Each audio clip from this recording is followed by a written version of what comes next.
같은 학교에서 5년을 채우시고 이제 올해 처음으로 포항으로 가셨고요. 저는 영덕에 첫 발령을 15년 전쯤 받아서 지금까지 쭉 영덕에서 근무하고 있는 교사. 나중에 갈 거예요. 나중에 연락할 거예요. 네네.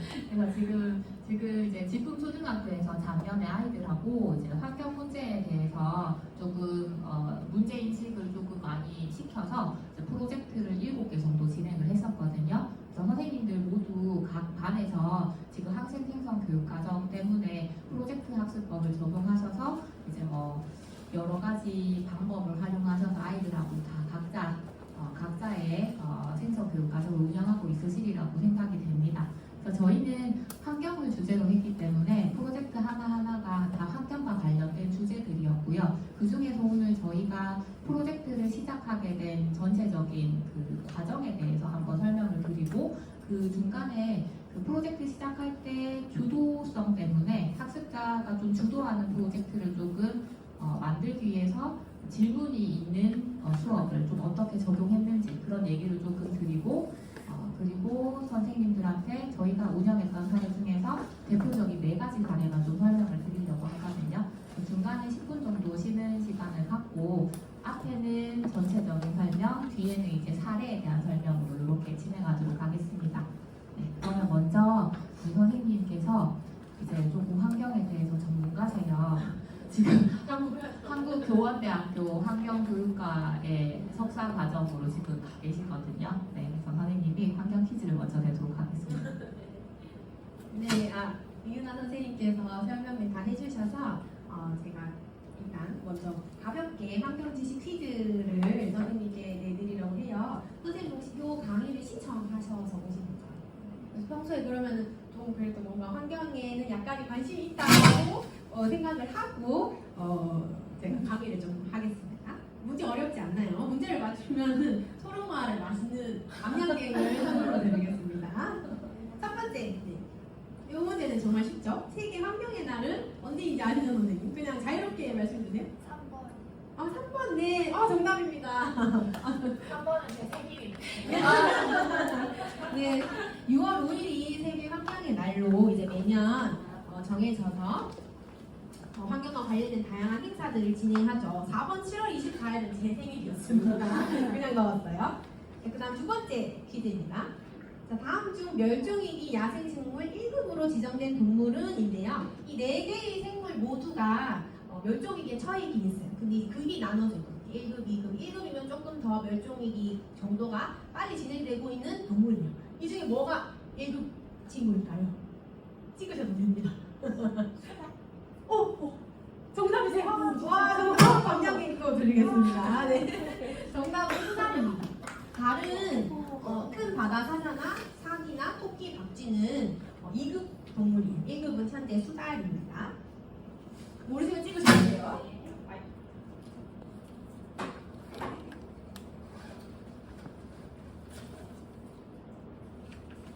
자, 그 다음에 세 번째 문제인데요. 자, 올해는 45번째 유엔에서 정한 세계 환경의 날입니다. 자, 올해의 모토는 무엇일까요? 이것도 하나 찍으셔도 됩니다.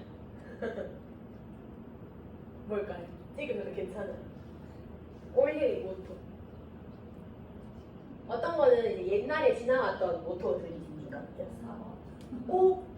4번 정답이에요, 선생님. 선생님 정답이에요. 4번. 우리의 돼지, 우리의 계획, 우리도 복원해야 된다. 네. 축하드려요. 잘 찍으셨어요, 선생님.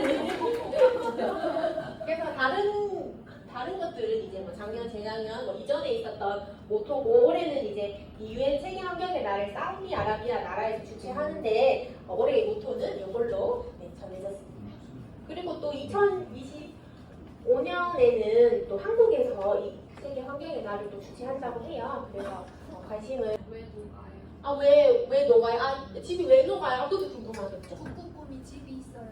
북극곰이 집이 있어요. 그런 얘기 좀 많이 나오는데, 제가 생각한 선생님 답변도 모두 맞고요. 제가 예상한 답변은 불쌍해요. 어떻게 집이 사라지고 있어. 너무 불쌍해요. 특히 저학년 아이들은 이런 반응을 많이 해요. 일단 집이 사라졌다 하니까 얘들 너희도 집 없어지면 어떨 것 같아? 어떡해요, 큰일이에요 라고 얘기를 하겠죠. 그래서 그럼 얘들아, 우리가 북극곰 북극곰의 집을 지켜주려면 어떻게 해야 할까라고 하면 아이들이 무엇을 얘기할까요? 지역. 집을 지어줘요. 또요. 또 어떤 대답을 하실까요? 우리 집으로 데려와요. 정말 아이들이라면 정말 그런 대답을 할 것 같아요. 그래서 만약에 이제 요 마지막 답변은 제가 환경과 관련된 수업을 했다는 가정이 있으면 아이들이 이런 대답을 보통 해요. 대중교통을 이용해요. 물건을 아꼈어요. 특히 아이들한테 얘들아 우리 환경을 위해서 뭘 해야 돼? 라고 물어보면 제일 1번으로 나오는 대답이 뭔지 알아요? 그거 2번이에요. 1번은 쓰레기를 버리지 말자예요. 아이들이 제일 기본적으로 하는 게 쓰레기를 아무데나 버리지 말아요. 그리고 그 다음에 또 없어하면 재활용을 열심히 해요. 그 다음에 또 없어하면 대중교통을 열심히 타요. 이 정도는 아이들이 한 지식선으로 배우지 않아도 상식선으로는 집에서도 교육을 받고 여러 매체를 통해서 그 정도의 내용은 알고 있어요. 그래서 예전에 수업은 환경 지식의 전달 위주의 수업이었다고 생각을 해요. 그냥 요 흐름대로 하고 이제 그래 얘들아 우리가 대중교통을 타야 되고 물건을 아껴 써야 되고 노력을 해야 돼요. 애들이 어떻게 불쌍해하고 며칠간 정말 열심히 해요. 근데 이제 일주일, 2주일, 한 달 지나면 사라지는 거죠. 그게 지금 계속 있었던 환경 수업이고 그래서 제가 지금 추구하는 환경 수업은 이런 거예요. 북극곰 이야기가 아니라 저는 포항에 지금 살고 있기 때문에 이제 포항에 있는 사례로 가지고 왔어요. 실제로 포항 바다거북 치면 바다거북이 죽은 사례가 뉴스 기사가 되게 번번이 나오거든요. 그래서 얘들아 앞바다에서 바다거북이 죽은 채로 발견되었대 하면 아까 전처럼 왜 죽었을까요? 아유 거북이 불쌍해요. 그런 얘기들을 많이 나오겠죠. 그럼 이제 제가 여기서 근데 거북이는 100년이나 살 수 있는 동물이야. 뭐 때문에 거북이가 죽었을까라고 하면 아이들이 또 이런저런 이야기를 해줄 거예요. 무엇 때문에 죽었을까요? 선생님? 무엇 때문에 죽었을까요? 이 거북이 수명이 100년이 100살이 된 건 아니에요. 자연사한 건 아니고요. 선생님 뭐라고요? 플라스틱. 플라스틱 때문에 맞아요. 실제로 이 바다거북이 배를 갈랐을 때 쓰레기랑 비닐 이런 것들이 많이 나왔어요. 그래서 모두가 알고 계시겠지만 그런 이유로 거북이가 죽은 게 맞습니다. 그래서 아이들 이런 대답을 하면 아주 좋겠죠. 쓰레기 때문이라고 하면 고맙겠지만 강한 거북이에게 공격을 받았어요. 아니면 또 자유로운 창의성에 뛰어난 다른 대답을 할 수도 있겠죠. 그래서 아이들한테 계속 질문을 통해서 호기심을 이끌어가는 거예요. 그래서 이거는 다 교사의 발문인데요. 이거는 그냥 흐름의 예시일 뿐이고 질문은 언제든지 바뀔 수 있어요. 그래서 그럼 얘들아 거북이는 어떤 환경에서 살아야 하는 동물일까? 그럼 거북이가 계속 죽은 채로 떠내려오는데 그럼 거북이 수가 점점 줄어들면 어떻게 돼? 라고 물어보면 제가 멸종 위기와 관련해서도 이야기를 계속 이끌어갈 수 있겠죠. 그래서 거북이는 왜 멸종 위기에 처했을까? 멸종 위기에 처하면 뭐가 문제길래 왜 자꾸 멸종위기 동물을 보호하고 살리자고 노력을 하자는 걸까? 그런 문제들로 접근을 해나가고 내용을 아이들의 궁금증을 유발하고 탐구를 계속 진행할 수 있겠죠. 그래서 마지막으로는 그러면 멸종위기 동물을 위해 우리가 그리고 우리 포항 지역이 그리고 또 더 나아가서는 우리 나라가 할 수 있는 건 뭐가 있을까? 이렇게 교사가 일정한 가이드라인을 계속 제시를 해주는 거예요. 무조건적으로 아이들이 좀 생각지도 못한 질문들과 대답을 많이 해주잖아요. 그 중에서도 이제 교사는 내가 알려주고자 하는 것을 방향성은 가지고 있어요. 내가 무조건 다 알려주는 건 아니지만 아이들을 이렇게 이끌어낼 수 있는 거죠. 그래서 제가 현재 추구하는 환경 수업은 질문을 통해서 이렇게 아이들의 사고를 확장하려고 노력하고 있습니다. 그래서 여기서 교사의 역할이 굉장히 중요해졌어요. 예전에는 그냥 지식 전달자였어요. 그냥 앞에서 얘들아 우리 환경을 위해서 뭘 해야 되고 저걸 해야 되고 멸종위기가 되면 어떻게 해야 되고 이거를 다 알려주는 거였다면 지금은 어떻게 될까 질문만 던지고 이제 탐구 내용 그리고 아이들이 더 궁금해하는 것들은 아이들이 직접 스스로 이끌 수 있도록 이끌어내는 역할을 해야 돼요. 그래서 아이들이 환경과 관련된 관심이 저처럼 없을 수 있잖아요. 그래서 이 관심이 없으면 관심을 이끌어내는 게 교사의 역할이에요. 그래서 우리 생활 속 경험을 통해서 이 문제의식을 함께 고민할 수 있는 조력자의 역할을 해야 되고 그리고 아이들이 이렇게 태블릿을 활용해서 뭔가 스스로 공부를 하고 책을 읽는다거나 유튜브를 본다거나 할 때 잘못된 정보들이 인터넷에 굉장히 많아요. 그 정보들을 아이들이 정리하고 활용하는 걸 교사가 도와줘요. 아이들이 스스로 다 하면 좋겠지만 그거는 어렵기 때문에 아이들이 탐구 활동을 하면서 교사는 옆에서 계속 도와줘요. 그 내용은 조금 방향과 잘못된 것 같은데 그 내용은 조금 뭔가 잘못된 내용인 것 같은데 라고 이런 방향성을 계속 교사는 제시를 해줘야 됩니다.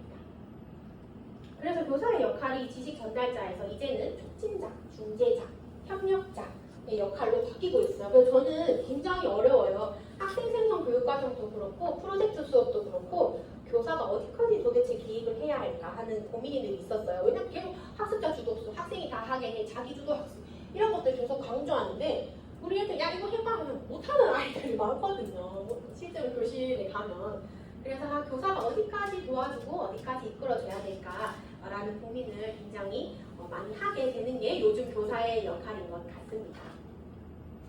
그래서 이러한 역할을 통해서 저희 아이들한테 이런 환경 영향들을 키워주고자 여러 가지의 프로젝트를 실행했습니다. 그래서 저희 프로젝트의 시작은 아까 제가 말씀드렸던 것처럼 환경에 대한 인식을 하는 거예요. 출발점을 만드는 거예요. 예를 들어서 내가 어제 사용한 물, 나는 어제 물을 얼마큼 사용했지? 한번 생각해 보세요, 선생님들도. 내가 어제 에너지, 핸드폰 충전할 때, 화장실 물 내릴 때, 아니 뭐 전기 방에 불 켜고 있을 때 나는 하루에 얼마나 많은 에너지를 사용했을까? 그리고 내가 오늘 여기 수원까지 오면서 차를 타고 왔는지, 자전거를 타고 왔는지, 걸어왔는지, 내가 배출한 탄소는 얼마나 될까? 이런 것들도 생각해 볼 수 있고요. 그리고 우리 배달 음식 요즘 엄청 많이 시켜 먹잖아요. 거기서도 플라스틱이 굉장히 많이 나오고 제대로 씻어버리지 않으면 또 배출도 제대로 안 되면 재활용도 되지 않아요. 그런 것들에 대해서 아이들이랑 자유롭게 이야기를 하는 거예요. 선생님이 어제 마라 떡볶이를 시켜 먹었는데 이러면서. 그래서 가볍게 시작할 수 있어요. 이 환경에 대한 인식은. 저는 아이들과 물과 관련된 수업을 했을 때 이건 제가 만든 영상의 일부분인데 남은 물을 언제 쓰는지 한번 아이들한테 떠올리게 하기 위해서 동기유발 영상으로 만든 거예요. 학원에 물도 줘야 되고 손도 씻어야 되고 밥도 먹어야 되고 화장실 물도 내려야 되고 샤워도 해야 되고 5만 곳에서 물을 사용하고 있죠. 그래서 그런 것들을 아이들과 영상을 보면서 이야기를 했어요. 그래서 학습지를 이렇게 아이들이랑 하나 만들어봤는데요. 저희 반 학생이 실제로 야 아침, 점심, 저녁에 너네 물 얼만큼 쓰는지 한번 적어봐라고 했어요. 이 활동의 목적은 내가 정말 1리터의 물을 썼는지 정확하게 측정하는 게 아니라 이제 6학년 학생이 한 거라서 대충 1.5리터 한 병이 어느 정도 되는지는 알아요. 그래서 얘들아 그 생수 한 병을 생각했을 때 너네가 생수할 때 얼만큼의 물을 쓸 것 같은지 한번 생각해서 적어봐라고 한 거예요. 그래서 아이들이 대충 적은 거예요. 생수할 때 한 1.5리터, 뭐 양치할 때 한 500ml, 뭐 머리 빗을 때도 왜 썼는지 모르겠지만 뭐 머리 빗기도 있고 뭐 이렇게 해서 이 아이가 쓴 총 합계는 나중에 밑에 계산을 해봤을 때 한 60리터가 넘어섰어요. 그래서 학생한테 야 60리터면은 많은 양인 것 같니? 적은 양인 것 같니? 했을 때 뭐라고 대답했겠어요? 많다고 했을까요? 적다고 했을까요? 아이 생각보다 제가 물을 많이 사용하고 있네요. 이 1.5리터 페트병을 한 60개 정도 사용하는 양이니까 그걸 하루에 다 쓴 거니까요. 그래서 생각보다 많은데요? 그래서 거기서 문제점이 시작이 됩니다. 그래서 이 출발점을 만들었으면 이제 질문을 생성해요. 그래서 아이들과 공감대도 형성되었고 그리고 애들이 자기 생활도 한번 돌아봤어요. 아 내가 하루 이만큼 물을 썼어. 그래서 환경에 대한 관심도 조금은 이끌어냈었고 그래서 아이들이랑 이런 것들을 이야기하면서 얘들아 그럼 너네가 이 물 사용하는 것과 관련돼서 궁금한 점이 있니? 뭐 더 알아보고 싶은 점이 있니? 라고 하면 아이들이 질문 만들기도 하고요. 그런 것을 궁금증을 함께 얘기하고 이야기 나누어 보는 데서 이 프로젝트를 시작했습니다. 안녕하세요. 저는 염주신 선생님이랑 같이 작년에 같은 학교에서 환경 프로젝트를 실행했던 교사 이은아입니다.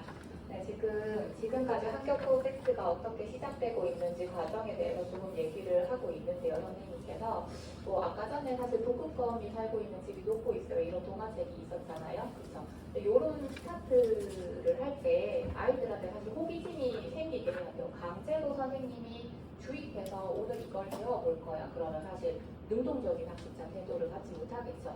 그렇죠? 선생님들도 그렇잖아요. 수업 시간에.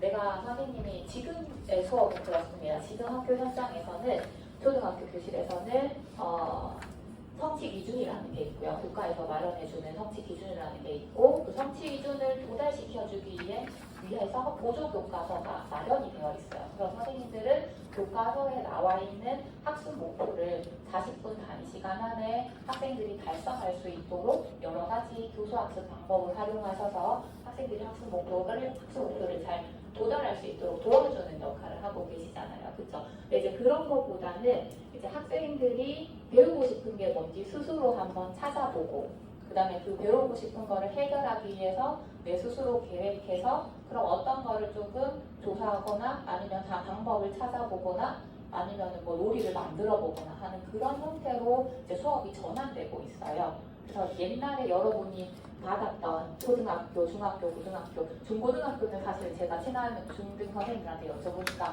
바뀔 것 같냐 학습자 주도형 수업으로 절대 안 바뀐다고 그러시더라고요. 그런 얘기를 많이 하시던데 성적이라는 게 없어지지 않는 한 그런 것들이 많이 변하기 중등은 조금 힘들 것 같다. 그런 얘기를 많이 하셨고 그 얘기를 왜 하냐면 프로젝트 학습을 진행할 때 주도형 수업을 이끌어내기 위해서 굉장히 고민을 많이 했어요. 아까 복구권이 놓고 있어야 이야기를 제가 왜 하냐면 아이들한테 시작점을 만들어내는 데 있어서 교사는 정말 큰 역할을 해야 돼요. 학생이 스스로 알아서 궁금한 게 다 있고 질문도 너무 많이 하고 그런 학생들이면 차라리 좋죠. 그쵸? 그러면 네가 거기에 대해서 궁금증이 있구나. 그럼 여기에 대해서 어떤 걸 한번 탐구해보고 싶어? 추측 나오겠죠. 그러면은 교사는 사실 촉진자 퍼실레이터 역할을 하면 너무 좋습니다. 얘가 알아서 질문도 있고 이런 걸 조사하는 것도 얘가 알아서 하고 기능적인 부분만 보완을 하면 되니까. 근데 그렇지 못하기 때문에 우리는 얘들로부터 시작점을 만들어내는 역할을 굉장히 많이 해야 되는 사람들이에요. 실제로 이제 학교 현장에 나와보시면 예비 선생님들도 그게 굉장히 어렵다라는 사실을 아시게 될 겁니다. 왜냐하면 저희는 가르쳐야 될 교과가 너무 많잖아요. 중등과 다르게. 그래서 도구권 이야기를 할 때도 이런 수업 방식을 한번 썼을 때 굉장히 효과가 좋았어요. 저학년 애들을 담임을 할 때의 이야기인데 멸종위기랑 관련된 이야기를 하고 싶은데 애들한테 시작점을 어떻게 하면 쟤네의 마음을 좀 알아줄 수 있을까? 무급금이 집을 잃었다. 그러면 기본적으로 인간의 감정에 불쌍하다. 감정이입이 되잖아요. 근데 그 감정을 좀 극대화시키고 싶어요. 그러면은 애들한테 교실을 하루 읽게 만들어야 된다. 그러면은 아이들이 이런 상황에 처해질 수 있는 거죠. 애들한테는 교실이라는 공간 말고도 여러 가지 공간이 학교에 있습니다. 도서관도 있고요. 그 다음에 다목적실도 있고 강당도 있고 그런 공간들이 있어요. 교무실도 있고 들어갈 수 있거든요. 아이들이 교장실도 있어요. 실제로 들어갈 수 있어요. 교장 선생님이 작은 학교는 반갑게 맞아주세요. 왜냐면 한 학년에 5명, 6명밖에 없기 때문에. 그러면 아이들하고 하루 수업을 이렇게 시작하는 거야. 얘들아, 우리 반이 지금 오늘 하루 동안 공사 때문에 이 교실을 쓸 수가 없대. 애들이 이제 충격을 받겠죠. 처음에는 좀 좋아해요. 교실을 안 들어가도 돼? 너무 좋은데? 선생님 그러면 책가방도 놓고 그냥 돌아다니면 되는 거예요? 아니 그렇지는 않아. 책가방에 오늘 할 책도 다 챙기고 너네 짐을 다 싸가지고 나와야 돼. 애들이 이제 교과서도 다 챙기고 그 다음에 내가 오늘 써야 될 거 양치 도구도 챙기고 모든 짐을 다 바리바리 써들고 이제 다녀요. 처음에는 좋아해요. 도서관에 가서 좀 노는 줄 알아요. 도서관에 가서 책도 읽고 거기서 국어 수업도 하고 1시간, 2시간 정도까지는 괜찮아요. 근데 애들이 이제 감정이 어떨까요? 지치겠죠. 지치고 이제 불편함이 느껴지는 거예요. 선생님 너무 힘들어요. 이거를 이렇게 계속 들고 다녀야 돼요. 그리고 매 시간마다 장소를 옮겨야 되잖아요. 그쵸? 도서관에 있다가 얘들아 다른 반 애들이 도서관에 수업을 하러 온대. 그럼 우리 이제 컴퓨터실로 가야겠다. 이제 컴퓨터실로 가겠죠. 컴퓨터실에 갔다가 얘들아 강당에도 수업을 하고 우리 갈 데가 없네. 이제 교장실로 한번 가보자.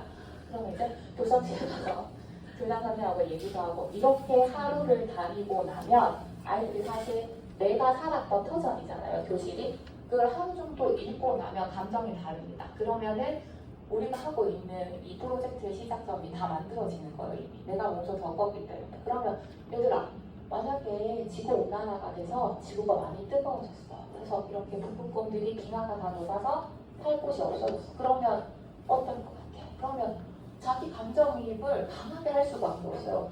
선생님, 저 같으면 못 살 것 같아요. 선생님, 빙하가 없어지는 건 절대 있을 수 없는 일이에요. 라고 나와요. 그러면 약간 이렇게,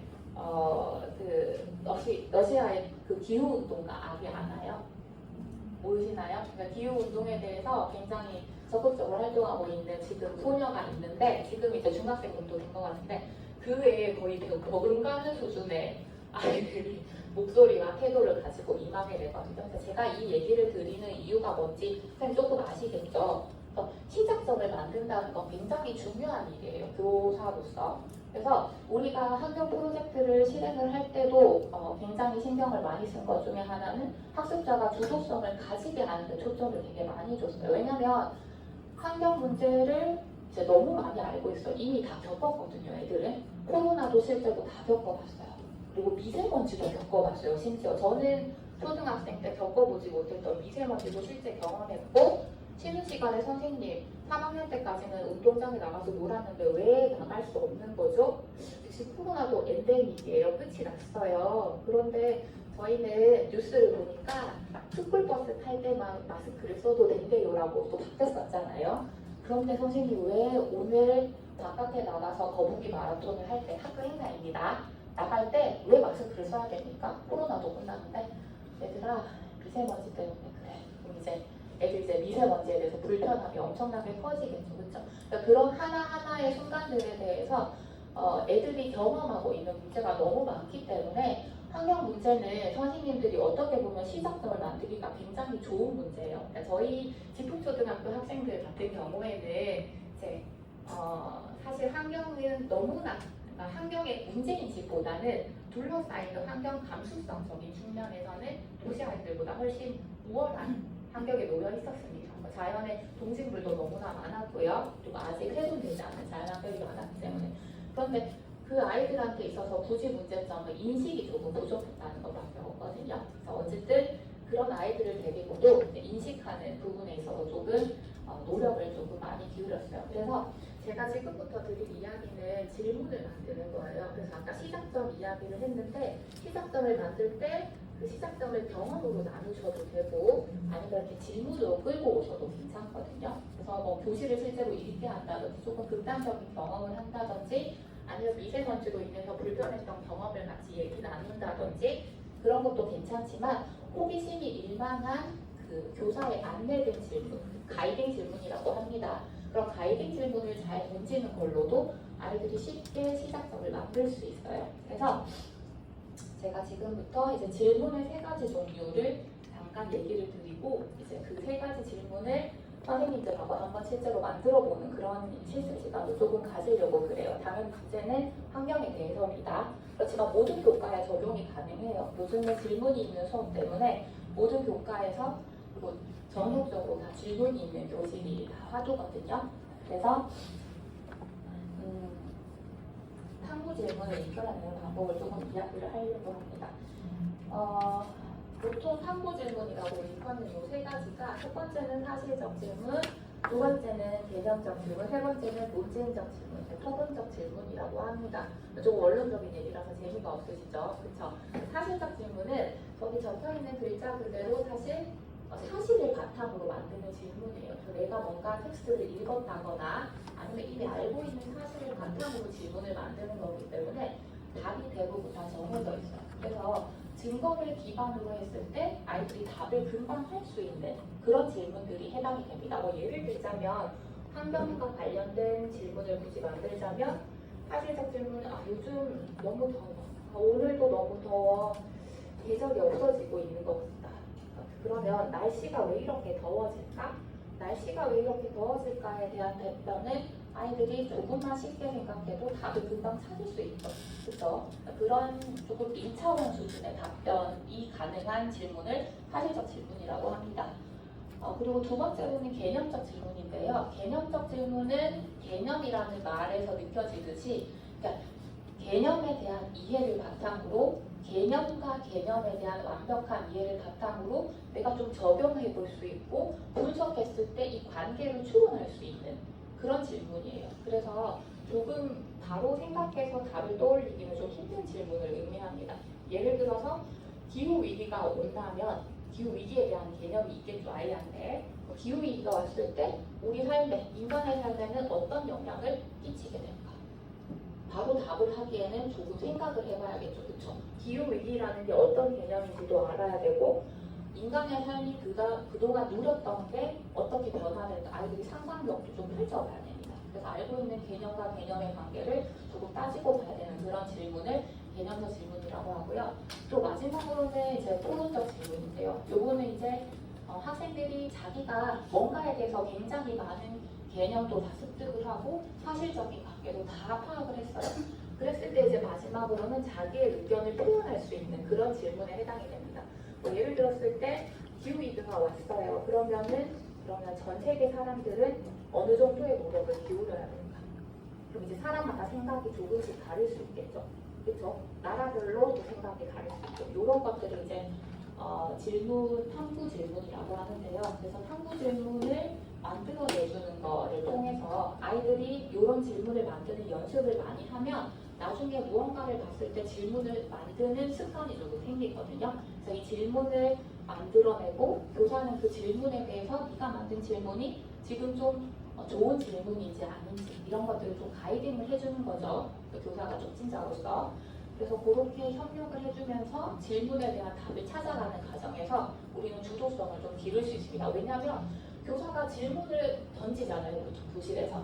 선생님들이 실습 나가시거나 아니면 선생님들이 실제로 교실에서 아이들 가르칠 때 질문하면 답변하길 원하시잖아요. 그렇죠? 근데 이제 교사의 역할은 그게 아니에요. 질문을 하는 사람이 아니라 아이들이 질문을 스스로 만들 수 있는 시작점을 만들어주시는 거고 좋은 질문이 어떤 건지 계속 연습을 시켜주는 게 교사의 역할이 된 거죠. 그렇죠? 그래서 받아보지 않은 교육을 우리 이제 변화해야 되는 혁신의 단계에 있기 때문에 요 점이 가장 힘들이라고 생각을 합니다. 그 주제를 가지고 그 프로젝트를 시작하기 전에 그 시작점을 만들기 위해서 애들한테 한번 던져본 질문이에요. 멘티멘터에다가 이런 얘기를 썼어요. 얘들아, 복사꽃 큰 잔치에서 복사꽃이 보이지 않는 이유가 무엇이었을까? 이런 질문을 던져봤어요. 근데 복사꽃 큰 잔치가 뭔지 선생님들 모르시죠? 이게 뭐냐면 영덕에서 경연제로 시행하고 있는 행사예요. 군에서 시행하고 있는 행사인데 물고기 은어잡기 축제 이런 거 있잖아요. 그런 거거든요. 복사꽃 큰 잔치가 경연제로 홀수년에 시행을 하거든요. 그래서 작년 2023년에도 영덕에서 시행을 했습니다. 근데 복사꽃 큰 잔치를 얘네가 매년 갔어요. 그러니까 경연마다 매년 갔거든요. 그래서 얘네는 알아요. 복사꽃 큰 잔치가 뭔지. 근데 21년까지는 갔을 때 복사꽃 큰 잔치에 가면 그림 그리기를 하거든요. 그래서 거기 50천 그 둔치에 앉아서 애들이 이제 강을 바라보고 그 펴있는 복사꽃이 바람에 흔들리는 그런 모습을 보면서 그림을 그리거나 아니면 주제가 복사꽃이면 그 복사꽃을 주제로 동지를 지어요. 그 행사를 하는데 특이하게 21년에는 문제가 없었는데 23년에 문제가 생긴 거죠. 그렇죠? 왜 생겼냐면 복사꽃이 없었어요. 애들이 선생님 이상해요. 매 경연제를 할 때 시행하는 날짜는 똑같거든요. 근데 왜 복사꽃이 없어요? 이런 문의를 했어요. 실제로 행사를 데리고 갔을 때. 그래서 그때는 안 보이니까 어쩔 수 없다. 그림을 그려야 되니까 이제 핸드폰으로 검색을 해서 애들이 복사꽃이 뭔지 그림을 찾아가지고 보고 그리고 그랬었거든요. 그랬는데 이제 갔다 와서 제가 이 질문을 다시 한번 던져봤는데 답변이 보면 조금 웃긴 답변이 많습니다. 보면 잘 보시면 좀 웃긴 답변이 많아요. 너무 직관형이에요. 얘는 키죠. 복사꽃이 다 떨어졌기 때문에 좀 황당하죠. 제가 질문했던 복사꽃이 다 떨어졌으니까 당연히 안 보이겠죠. 그래서 얘는 이제 답변이 좀 재미가 없죠. 두 번째로는 잘못된 오류를 가지고 있는 친구. 여름에 피는데 여름이 아니라서 그런 거예요.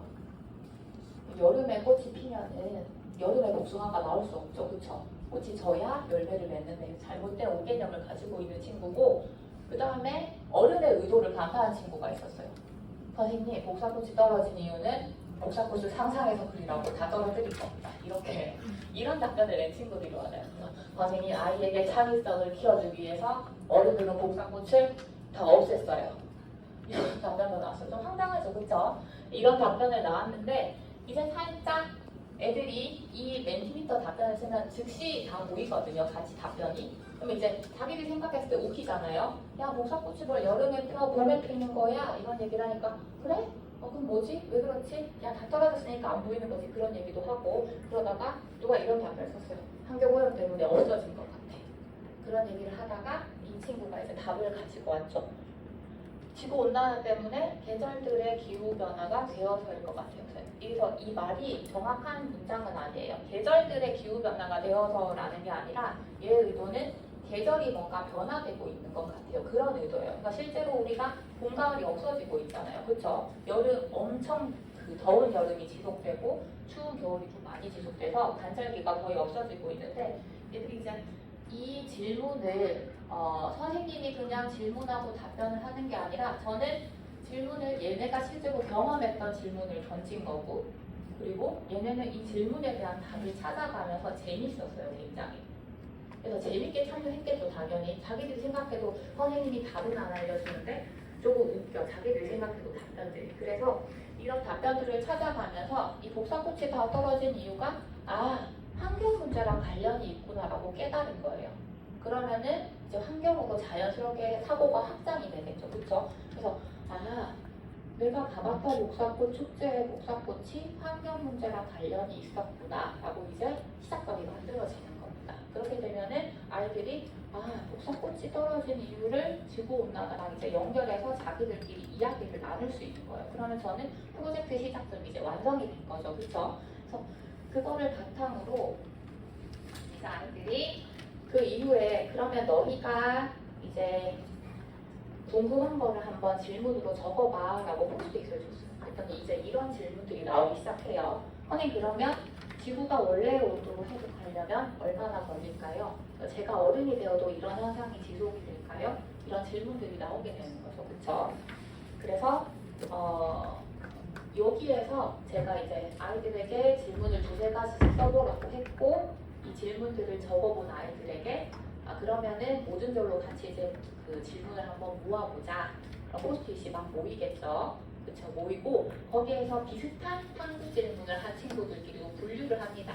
질문을 분류해서 공통적인 질문을 좀 공통되게 묻고 그 다음에 조금 답변이 사실 쉽게 알 수 있는 그런 답변들이 있잖아요. 그리고 너무 개인적으로 궁금한 내용들 그런 내용들은 다 빼고 이제 자기들이 생각했을 때 괜찮다고 생각되는 질문들이 있을 거예요. 그런 질문들을 남기고 이제 우리 모둠에서 탐구하고 싶은 질문을 하나 핵심적으로 뽑는 거예요. 그랬을 때 2개의 질문이 나오는데 첫 번째 질문이 이제 꽃의 개화 시기가 빨라진 이유가 뭘까? 왜 복사꽃은 개화 시기가 달라졌을까? 그게 궁금한 거예요. 아이들은 실제로. 그런 질문이 있었고 2번째로는 기후위기가 온다면 그러면 지구에 그러면 어떤 일이 벌어지는 건가요? 선생님 저 좀 겁이 나네요.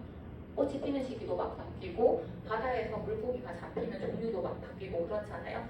이런 탐구 질문에 대해서 이제 아이들이 내가 궁금한 게 생겼어 이렇게 되는 거죠. 그럼 선생님이 의도적으로 궁금한 거를 집어넣는 게 아니라 지식을 전달하는 게 아니라 얘네 스스로 이제 궁금한 게 생긴 거죠. 그렇죠? 그래서 호기심을 가지고 이제 여기에 몰입하게 되면은 이제 배움이 이미 시작이 된 겁니다. 내가 환경에 대해서 관심이 없었는데 제가 그냥 복사꽃 축제를 갔다 와서 끝냈다면 거기서 끝이었을 거예요. 그런데 그거를 가지고 와서 질문을 다시 던졌고 아이들이 그게 환경 문제랑 관련이 있다는 걸 스스로 깨달으면서 호기심이 있는 질문이 생기고 그러면 이제 배움은 이미 시작된 거죠. 그렇죠? 이런 역할을 교사가 해야 된다는 이야기를 하기 위해서 얘기를 드린 거예요.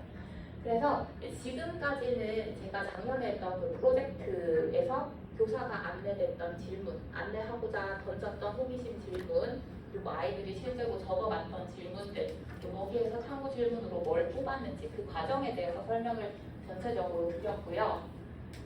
이제 지금부터는 선생님들이 이렇게 모둠으로 간단하게 질문을 한번 적어보는 시간을 가지려고 하거든요. 폭염이 바닷속 친구들한테는 어떠한 영향을 끼칠까를 선택했는데요. 왜냐하면은 폭염이 엄청 심해졌을 때 이 육지랑 우리 생활 주변에서는 그게 엄청 느껴지잖아요. 몸으로 느껴지고 뭐 다른 뭐 죽는 동물들 그런 걸로도 느껴지는데 바닷속은 눈으로 봤을 때 바다가 안이 보이지가 않잖아요. 뭐 직접 들어가 볼 수도 없고 그래서 폭염이 우리한테는 영향을 끼치는 걸 알겠는데 바닷속에는 어떤 영향을 미칠까? 그거를 탐구해보고 싶어서 이 주제를 선택했습니다. 아, 네, 선생님 박수 한번 주세요. 뒷모습에 마이크를 넘기도록 하겠습니다. 선생님. 네, 두 번째 이금희가 한번 발표를 해보겠습니다. 네, 안녕하십니까. 이모드입니다. 저희 모둠의 기후변화 관련된 질문은 지구가 몇 도까지 올라가면 사람이 죽나요? 라는 질문인데요. 우선 이 질문을 한 이유는 아이들의 관점에서 먼저 생각을 해보려고 했고, 그 다음에 실제로 지금 지구온난화 때문에 인간들의 생활에 많은 불편함을 주고 있는데 외적으로 다른 또 변화는 없을까 하는 궁금증도 생겨서 이런 질문을 만들게 되었습니다. 이상입니다. 네, 박수 한번 주세요. 지금 호기심이 생길 만한 질문인 것 같습니다. 죽는 게 맞니 맞죠? 네, 그다음 산모등 이금희 한번 얘기해 주세요. 저희는 이거 눌러야 돼요. 올리시면. 저희는 기후변화로 인해 재배할 수 있는 농작물이 달라짐으로써 미래의 우리의 식량은 어떻게 달라질까? 이거를 저희 산모듬의 질문으로 뽑았습니다. 아, 박수 한번 주시죠. 좀 똑똑한 것 같습니다. 미래 식량 영화까지 이렇게 간다는 거는 좀 똑똑한 이금희인 것 같아요. 네, 저 모둠의 이금희들의 성향을 가진 친구들이 다 모인 것 같아요. 네, 그리고 마지막 모둠 선생님 얘기해 주십시오. 네, 저희 모둠에서는요 지금 장 떨어지고 있는데 오른쪽입니다. 파란색인데 폭염에 어떤 교통수단이 발달하게 될까? 전기자동차, 수소자동차 그 다음에는 무엇일까라는 그런 질문에 가장 많은 표를 얻었습니다. 아, 네, 선생님 감사합니다. 기후변화로 인해서 인간의 에너지 활용이 어떻게 되어야 되는가. 사실 화석 에너지 때문에 지금 기후변화를 높이게 된 거죠, 주범이. 그러니까 탄소 중립을 도달하는. 선생님이 관심을 좀 넘어가고 그 플라스틱 사례는 사실 모든 선생님들이 한 번쯤은 다 관심을 가질 만한 이야기죠. 그렇죠? 플라스틱 이야기는 애들이 플라스틱을 사용한 경험이 너무 많기 때문에 코로나 때문에 배달 음식도 그렇고 지금 당장 저희 강의실에도 많잖아요. 플라스틱을 어디에서나 찾을 수 있는 그런 소재이기 때문에 이런 경험 속에서 이렇게 많이 플라스틱을 사용하는데 도대체 어떻게 어디로 갈까? 이런 것들 충분히 애들이 궁금해할 수 있습니다. 플라스틱 다 쓰고 나면 어떻게 해요? 재활용 진짜 하나요? 궁금하죠? 그렇죠? 재활용하기 위해서 분리수거하라고 하는데 사실 실제로는 그렇게 분리수거가 되지 않고 있거든요. 왜냐하면 플라스틱을 분리해서 화학 속으로 녹이는데 사실 더 많은 탄소 배출이 되고 있기 때문에 오히려 그냥 플라스틱은 아예 자체적으로 생산을 하지 않고 소비도 하지 않는 거를 가장 많이 권장한다고 합니다. 그런 것들도 아이들이 알아냈고요.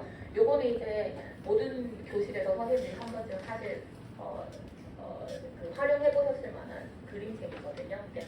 그 해녀 할머니인데 제목이 갑자기 기억이 안 나는데 할머니의 용궁여행. 네네. 요 해녀 할머니가 이제 용궁 여행을 이렇게 가게 돼요. 그래서 원래는 그 물고기 잡으러 들어가셨다가 이제 광어가 꼬셔가지고 따라가 봤더니 이제 용왕이 이렇게 거북인데 거북이가 간 내놓으라고 하는 거예요. 많이 들어보셨죠? 별주부전 얘기를 바탕으로 그림책을 그리신 건데 그 봤더니 용왕이 뭐 되게 불쌍하게 있는 거예요. 자세히 봤더니 그 용왕 코끼리가 있는 거북이 코에 빨대가 꽂혀 있는 거죠. 그거를 그 할머니가 쓸개 간을 내놓는 대신에 그 빨대를 딱 꼽아줘요. 그래서 이제 거북이가 굉장히 행복해하면서 용왕이 나왔으니까 다른 바다 생물들도 다 자기들도 아픈 데가 있다고 이렇게 도와달라고 해요.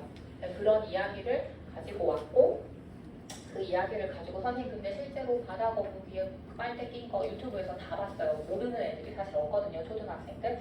그거 못 본 친구들이 있으면 이렇게 유튜브로 애들이 보여주는 거죠. 야 지금 그런데 너 볼 수 있겠어? 이러면서 애들이 이제 야 코끼리 진짜 코피 흘린대 이런 얘기 하면서 자기들끼리 실제로 봅니다. 그거 보고 나면 애들의 소감이 이렇게 나와요.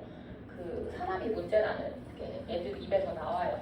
그 동물들은 잘못한 게 없는데 그 인간들 때문에 이렇게 됐다는 게 너무 가슴이 아프다. 그래서 어떻게 해야겠다? 그럼 당연히 플라스틱을 좀 안 써야겠다고 당연히 답변이 나오겠죠. 그래서 여기에서 시작점을 잡을 수가 있었고 그 시작점을 바탕으로 애들이 플라스틱 쓰레기 줄여야겠어요. 이렇게 동물들을 그냥 놔둘 수 없어요. 탄소 중립을 위해서 할 수 있는 기후행동이 무엇일까요? 이렇게 자연스럽게 이야기가 흘러가면 아이들이 이런 탐구를 할 수 있습니다. 그래서 그 해양생물이 우리가 버린 플라스틱을 먹어서 뱃속에 쌓이는 거를 많이 봤어요. 그래서 그것들이 다시 인간에게 돌아온다. 그러니까 인간도 줄여야겠다. 이런 얘기를 하면서 이제 플라스틱 분리 배출을 실천하기 위해서 애들이 분리 배출, 올바르게 분리 배출하는 거 어떤 건지 제가 지금 실천하는 방법을 이렇게 보여주는 거죠. 이렇게 분리 배출을 하셔야 정확하게 분리 배출을 하는 거죠. 왜냐면 더러우면 분리 배출되지 않으니까요. 정확하게 씻어서 분리 배출하는 방법을 얘가 지금 알려주려고 동영상을 찍는 거고, 그리고 그린피스에서 운영하는 풀콕 조사가 있어요. 플라스틱 콕 집어내기라는 그 행사거든요. 매년 합니다.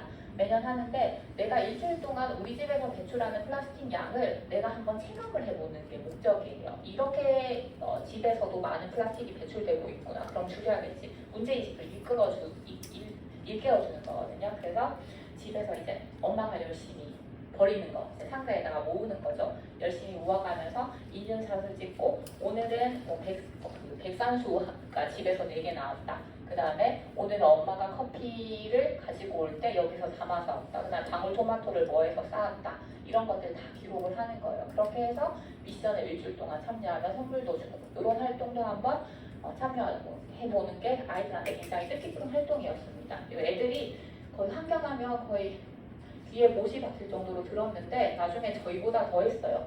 선생님이 불 끄면 이렇게 불 끄고, 그 다음에 온도 다른 방 가서 다 올리고, 그런 것까지도 실제로 정말 참여하는 모습으로 변했거든요. 그래서 전교생한테도 강요한 거죠. 야, 너희 학교에서 행사하는데 장바구니 무조건 들고 와. 프로당에서 이제 명령을 하는 거예요. 이제 그 장바구니 안 들고 오면 물건 못 산다. 이렇게 협박해서 집에서 다 장바구니 들고 왔고, 안 들고 온 애들 비닐봉지 썼는데 이제 욕 좀 먹고, 형아들한테 욕 좀 먹고, 그 다음에 용기내 챌린지에서 이제 애들이 음료수 타주는데 텀블러도 들고 오게 하고, 그 다음에 폐연 수막 활용해서 여기 없는데 실가 시간에 장바구니 만든 게 있어요. 그걸 저학년한테 선물로도 주고, 이런 활동들을 했었습니다. 더 많은 사례들